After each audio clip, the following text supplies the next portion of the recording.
With over 40 years of experience, local audiologist Dr. Gnewikow has heard it all. He's been asked every question in the book, from what are the best hearing aid brands to what type gives the best fit. He's even had some weird questions about why dogs eat hearing aids. So I got the answers to some of his most frequently asked questions. We first start with the question, what is the best brand of hearing aid? I don't think there is. There are probably 30 or 40 manufacturers that build hearing aids internationally. There are 5 or 6 that are the top brands. I think the difference is kind of like Ford and Chevrolet. All of them have different levels. Now, there is a difference between levels. The upper end will do more than the lower end. I think they all last about the same length of time. And I think what's critical is not the brand, but how well it's fit. If you have Bosch & Lomb lenses in your glasses, and I have American Optical Company, and this is not an advertisement, I have no vested interest in either, and you say, well, I don't see as well as you do. Well, it's not the fact that your brand is not as good as my brand. They're equal. The difference is the prescription.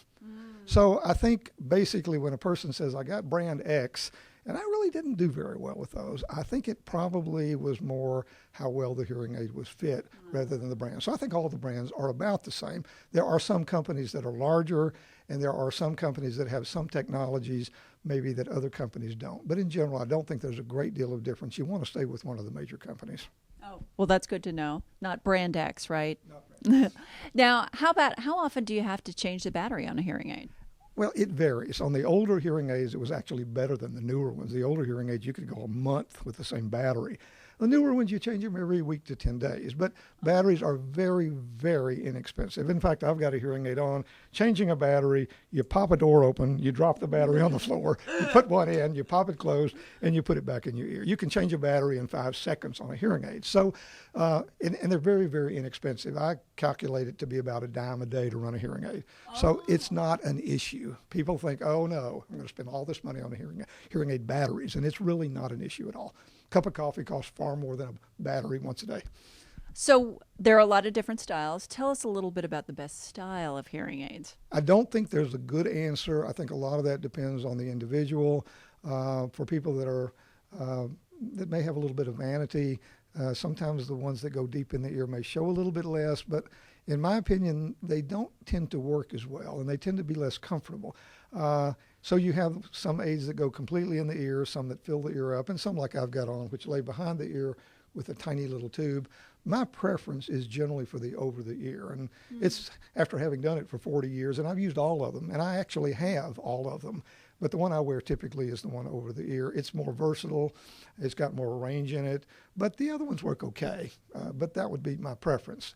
There are people who are not able to use that type because of the shape of their ear, and sometimes because of birth defects, the ear may not have been formed exactly right, and we might have to use a little bit different style based on that as well. But in general, I prefer the over the ear, although you can make a person hear reasonably well with almost any style. Now, how much of a day does somebody need to wear their hearing aid for? I recommend that if you have a significant loss, you wear it all the time unless there's a reason not to. Don't take it in the shower. Don't wear it when you're running your chainsaw or you're shooting your 30-06, but wear it most of the time during the day, and I think you'll become acclimated to it much more quickly, and you'll actually forget that you have it on. I tell my patients I wear mine 15 hours a day, and I've been in the shower 7 times with them because I didn't know I had them on. So wearing them more is really the best thing to do. Now, how long will a hearing aid last? It's changed a lot over the years. Several years ago, I told people 3 to 5 years was the average. Most of the hearing aids we put on people, I would say 4 to 8 is a reasonable life, 4 to 8 years. I tell people 20,000 miles to a car is 1 year to a hearing aid. So if you got 5 years, you got 100,000. If you got 10 years, you got 200,000. I actually have a lot of patients wearing hearing aids that are as old as 10 years or older. But generally speaking, 4 to 8 is probably about average. Now, which is a better type of hearing aid, an automatic or a manual? I think really automatic is better, particularly for people that don't have good dexterity. With the automatic hearing aid, we set it where it needs to be. The nice thing is, even if it's automatic, most of the hearing aids, at least the ones we use, you can override them. You can touch a button and you can change it up or down a little bit from the default automatic setting. But I tend to think the automatic are better for most people, particularly for children who may not be able to understand what they're doing, or older patients who may not have the dexterity. Now, I love this question, this last one, because it's something strange. Sometimes people ask you, why did my dog eat my hearing aid? Why would the dog eat the hearing aid? Because you didn't feed him enough. No, a hearing aid, if you lay it down and don't turn it off, emits a high frequency squeal. You've all heard it. Somebody in church, the hearing aid starts squealing. That's feedback. That means the signal that's been amplified gets back into the mic and sets up oscillation. New hearing aids really don't do that much because they automatically adjust themselves. But even on the newer ones, if you take it out of your ear and don't turn it off and lay it on the table, you're in a hurry. It will squeal. Most people have a hearing loss to the degree that they may not hear the squeal when it's laying on the table. But guess who hears it?